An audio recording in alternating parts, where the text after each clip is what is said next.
ក្នុងបិដកលេខ77មាននិយាយពីរឿងព្រះអង្គធ្លាប់កើតជាស្ដេចត្រីនៅក្នុងស្រះធំមួយ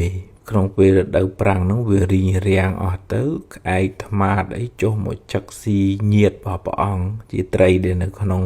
ស្រះធំហ្នឹងព្រះអង្គគិតថាអាត្មាអញត្រូវធ្វើម៉េចដើម្បីជួយញាតិរបស់អាត្មាអញបានក៏ពិចារណានៅធម៌ទៅឃើញថាពេលវេលានេះមានតែការតម្កល់ខ្លួននៅក្នុងសច្ចៈការប្រកាសនៅសច្ចៈកិរិយានឹងទេទើបអាចជួយញាតិរបស់ព្រះអង្គបានព្រះអង្គក៏ពោលឡើងធ្វើនៅសច្ចៈកិរិយាថាយៈតោសារាមិអត្តានੰយៈតោបតោស្មិវិញ្ញុតាំងនាភិជានាមិសញ្ចច្ចៈឯកបាណាំពិហឹងសតាំងអេតេនសច្ចវច្ចេនៈបច្ចុណោអភវិសតោអភិតនយៈបច្ចុណៈនិថឹងកាកាសនាសយៈ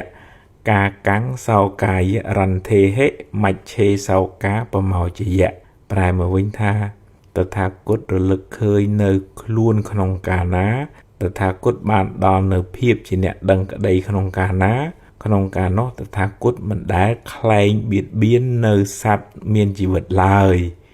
ដោយពាក្យសច្ចៈនេះសូមឲ្យមេឃបង្អុរភ្លៀងមកចុះមានន័យថាតាំងពីព្រះអង្គដឹងក្តីមកព្រះអង្គមិនដែលសម្លាប់ជីវិតសត្វទេដោយពាក្យសច្ចៈនេះសូមឲ្យភ្លៀងធ្លាក់មកមនាលមេឃអ្នកចូលបង្កភ្លៀងចុះចូលអ្នកញ៉ាំងកំណប់ទ្រពរបស់ក្អែកឲ្យវិនិច្ឆ័យទៅចូលអ្នកញ៉ាំងពួកក្អែកឲ្យសោយសោកចូលអ្នកញ៉ាំងពួកត្រីឲ្យរួចពីសេចក្តីសោកព្រះអង្គធ្វើសច្ចកិរិយាចប់មេឃភ្លៀងមកក្រឹកក្រែងធ្វើឲ្យញាតិរបស់ព្រះអង្គនឹងរួចផុតពីគ្រោះភ័យនឹងជាអានុភាពនៃការប្រកាសនៅសច្ចកិរិយាមានន័យថាការប្រកាសនៅពាក្យពិតដោយអានុភាពនៃពាក្យសច្ចៈពាក្យពិតនឹងសូមឲ្យរួចផុតពីគ្រោះភ័យ